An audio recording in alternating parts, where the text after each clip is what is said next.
Oke, untuk video kali ini, Cikgu akan terangkan berkaitan dengan bab 1 sejarah tingkatan 4. Oke, video ini merupakan kesinambungan daripada video lepas, yaitu kita sudah pelajari tentang subtopik 1.1 dan juga subtopik 1.2. Jadi untuk video kali ini, Cikgu hanya fokuskan kepada dua subtopik terakhir, yaitu yang pertama ialah keunggulan sistem pentadbiran dan undang-undang, dan yang kedua peranan pemerintah dan rakyat. Oke, jadi di akhir video ini, Cikgu mau murid-murid dapat paham tentang 3 input, 3 objektif yang sudah Cikgu gariskan. Yang pertama, murid-murid dapat menyatakan sistem pentadbiran yang diamalkan di Melaka. Yang kedua, menghuraikan 2 jenis undang-undang dalam Kesultanan Melayu Melaka. Dan yang ketiga, menghuraikan peranan pemerintah dan rakyat dalam Kesultanan Melayu Melaka. Oke, seperti biasa, selepas menonton video ini, pastikan murid-murid menjawab soalan pengukuhan di akhir video. Oke, kepada murid-murid yang belum nampak video sebelum ini, pastikan Anda cek di playlist untuk sejarah tingkatan 4. Oke, tanpa buang masa, mari kita masuk. Oke, sebelum itu, pastikan sebelum menonton video ini, murid-murid membawa buku teks bersama-sama, buka buku teks sama-sama untuk lebih paham berkaitan dengan subtopik ini. Selain itu, murid-murid mesti bawa buku catatan ataupun buku nota masing-masing untuk menulis nota-nota penting yang Cikgu sudah sediakan dalam video ini. Oke, mari kita masuk dalam subtopik 1.3. Oke, dalam buku teks muka surat 8, keunggulan sistem pentadbiran dan undang-undang. Oke, sistem pentadbiran dalam Kesultanan Melayu Melaka mempunyai pentadbiran yang lengkap. Oke, dan dikenali sebagai sistem pembesar 4 lipatan. Oke, ini merupakan sistem pentadbiran yang diamalkan di Melaka, yaitu sistem pembesar 4 lipatan. Oke, kita akan lihat ini lebih lanjut. Oke, ini merupakan sistem pentadbiran di mana ketua pentadbir ialah sultan, diikuti oleh 4 lipatan. Ini maksud 4 lipatan tadi yang dianggotai oleh bendahara, penghulu bendahari, temenggung, dan juga laksamana. Itu perlu kita ingat. Jadi kita lihat apakah fungsi ataupun peranan setiap pembesar dalam menjalankan sistem pentadbiran di Melaka. Oke, first kita lihat apakah fungsi ataupun peranan sultan. Oke, sultan dia merupakan ketua pemerintah dan mempunyai kuasa dalam semua aspek, yaitu dari aspek pemerintahan, peperangan, hubungan diplomatik, dan juga agama. Oke, itu adalah bidang kuasa sultan. Oke, seterusnya kita masuk bendahara. Apakah pula bidang kuasa bendahara? Kita lihat dalam buku teks muka surat 9. Bendahara merupakan pembesar yang mempunyai tugasan dan peranan yang sangat penting. Oke, bendahara menjalankan tugas sebagai ketua pentadbir, ketua turus angkatan tentera, penasihat sultan, dan juga pemangku sultan. Oke, memang sangat penting. Sebab pemangku sultan ini maksud dia ialah pengganti sultan. Sekiranya sultan mangkat ataupun sultan tidak berada di dalam kerajaan pada masa tersebut, maka bendahara akan mengambil alih dan memerintah kerajaan Melaka pada masa tersebut. Oke, lepas itu kita masuk kepada pembesar yang kedua, yaitu penghulu bendahari. Oke, penghulu bendahari ini maksud dia ialah pemungut duit lah. Masih kita tahu bendahari, setiap kelas di kelas ada bendahari. Tugas bendahari pungut duit dan juga simpan duit.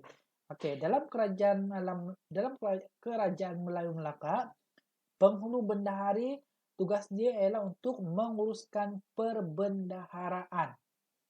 Oke, apa maksud perbendaharaan? Maksud dia ialah keuangan, mengurus duit. Jadi penghulu bendahari tugas dia untuk mengurus duit. Duit datang dari mana? Oke, kita lihat buku teks muka surat 9. Oke, segala jenis cukai dan ufti daripada wilayah taklukan serta naungan. Oke, itu adalah sumber pendapatan untuk kerajaan Melayu Melaka dan diuruskan oleh penghulu bendahari. Oke, di pelabuhan juga ada cukai, tetapi bukan penghulu bendahari yang menguruskan cukai di sana, tetapi diuruskan oleh Syahbandar. Ingat, Syahbandar menguruskan cukai di pelabuhan, memungut cukai di pelabuhan. Oke, yang seterusnya Temenggung. Apa fungsi Temenggung? Temenggung menjaga keselamatan. Oke, Temenggung nih fungsi dia sama macam polis lah pada masa kini. Tapi kita tidak boleh jawab polis dalam soalan exam. Kita mesti cakap Temenggung. Tugas Temenggung ialah untuk menjaga keselamatan. Oke, seterusnya yang keempat ialah Laksamana. Oke, apa tugas Laksamana? Untuk menjaga keselamatan ataupun Panglima Angkatan Laut Melaka. Jadi dia hanya Laksamana ini tugas dia untuk mengawal untuk menjaga keselamatan di laut. Oke, Laksamana, laut. Oke, ingat tuh. Oke, jadi sekarang kita masuk pula dari segi undang-undang. Oke, di Melaka, di kerajaan dalam Kesultanan Melaka ada dua jenis undang-undang yang telah diamalkan ataupun telah digubal, yaitu yang pertama ialah Hukum Kanun Melaka dan yang kedua Undang-Undang Laut Melaka. Oke, jadi kita akan lihat satu persatu apakah aspek yang meliputi Hukum Kanun Melaka ini dan juga apakah aspek yang meliputi Undang-Undang Laut Melaka. First, kita lihat Hukum Kanun Melaka. Oke, Hukum Kanun Melaka ini dia ada 4 aspek yang perlu kita ingat. Oke, aspek pertama ialah dari segi jenayah. Oke, dari segi jenayah, Hukum Kanun Melaka ini dia memberikan hukuman yang setimpal lah. Apabila seseorang didapati membunuh orang lain tanpa pengetahuan raja atau besar, maka dia akan dihukum bunuh. Maksudnya di sini hukuman yang setimpal. Oke, yang kedua ialah peranan sultan dan pembesar. Oke, setiap pembesar Melaka mempunyai peranan dalam pentadbiran dan mereka juga perlu arif dalam hal yang berkaitan dengan pelaksanaan undang-undang. Oke, contohnya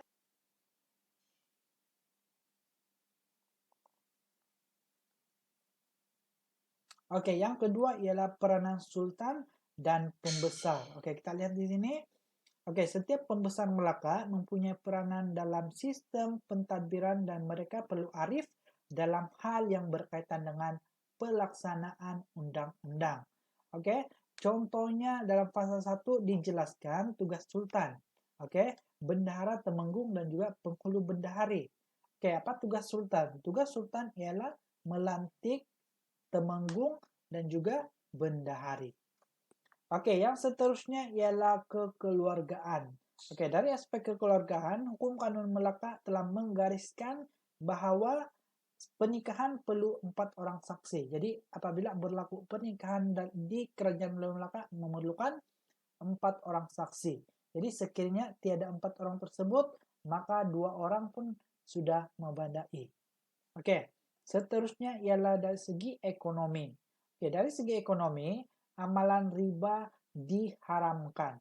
Oke, amalan riba diharamkan dalam urusan perniagaan dan orang yang menjalankan perniagaan hendaklah akil balik. Maksud dia ialah hendaklah orang yang dewasa.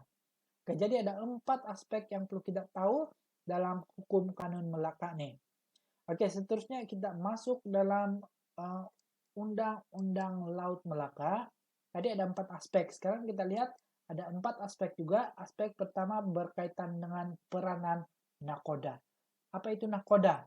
Oke, nakoda merupakan raja dalam pelayaran ataupun mengetuai pelayaran. Raja dan pelayaran dan nakoda perlu diberi keutamaan dalam berniaga selama 4 hari.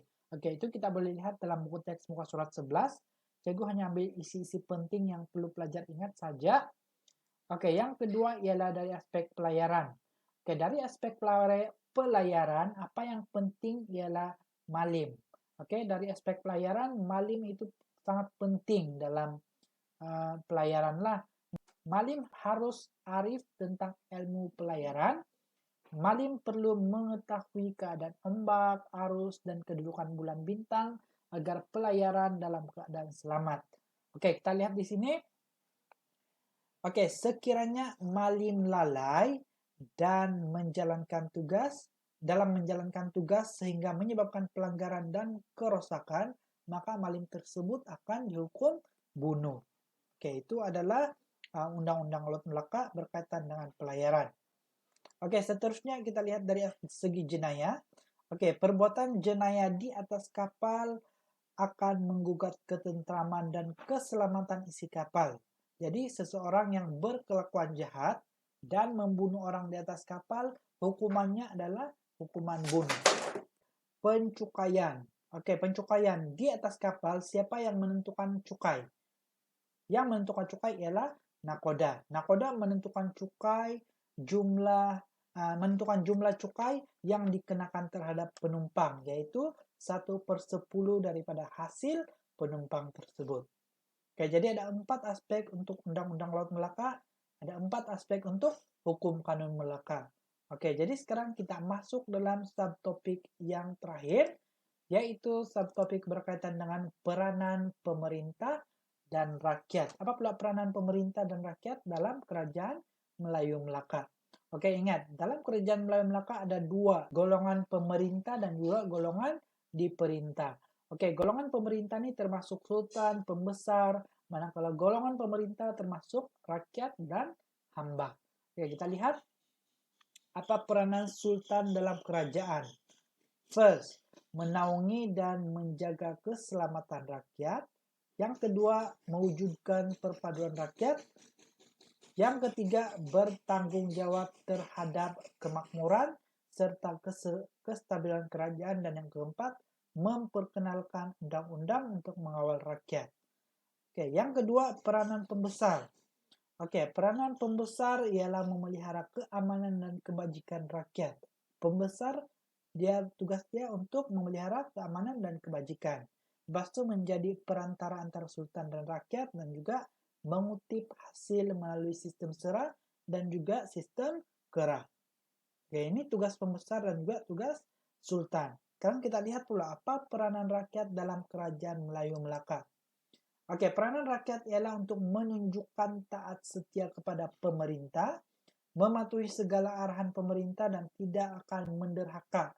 Oke, karena sekiranya mereka menderhaka, mereka takut ditimpa tulah.